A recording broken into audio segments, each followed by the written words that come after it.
ഭാരത സർക്കാരിന്റെ നേതൃത്വത്തിൽ 2026 ഫെബ്രുവരി 16 മുതൽ 20 വരെ ന്യൂഡൽഹിയിലെ ഭാരത് മണ്ഡപത്തിൽ വെച്ച് നടക്കുന്ന അതിപ്രധാനമായ ആഗോള ഉച്ചകോടിയാണ് ഇന്ത്യ AI ഇംപാക്ട് സമ്മിറ്റ് 2026. പ്രധാനമന്ത്രി നരേന്ദ്രമോദി ഫെബ്രുവരി 16-ന് ഉച്ചകോടി ഉദ്ഘാടനം ചെയ്തു. ആർട്ടിഫിഷ്യൽ ഇന്റലിജൻസ് മേഖലയിൽ ഇന്ത്യയെ ഒരു ആഗോള ഹബ്ബാക്കി മാറ്റുകയാണ് ഇതിന്റെ പ്രധാന ലക്ഷ്യം. ലോകമെമ്പാടുമുള്ള 100-ലധികം രാജ്യങ്ങളിൽ നിന്നുള്ള പ്രതിനിധികൾ ഇതിൽ പങ്കെടുക്കുന്നു. French president Emmanuel Macron, Brazil president Lula da Silva തുടങ്ങിയവർ ഇതിന്റെ ഭാഗമാകുന്നു. Google CEO Sundar Pichai, open AI തലവൻ Sam Altman, Nvidia CEO Jensen Huang എന്നിവർ വിവിധ സെഷനുകളിൽ സംസാരിക്കും. AI സാങ്കേതികവിദ്യ സാധാരണക്കാരുടെ ജീവിതത്തിൽ എങ്ങനെ മാറ്റം കൊണ്ടുവരും എന്നതാണ് പ്രധാന ചർച്ച.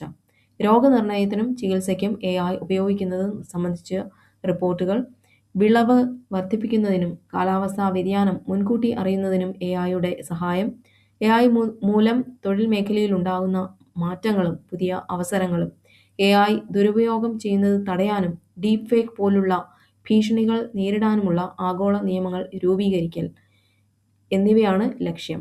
ഇന്ത്യയിലെ ആദ്യത്തെ വാണിജ്യ അടിസ്ഥാനത്തിലുള്ള സെമി കണ്ടക്ടർ ഉൽപ്പാദനം ഈ മാസം അവസാനം ഗുജറാത്തിലെ മൈക്രോൺ പ്ലാന്റിൽ ആരംഭിക്കുമെന്ന് കേന്ദ്ര സർക്കാർ അറിയിച്ചു.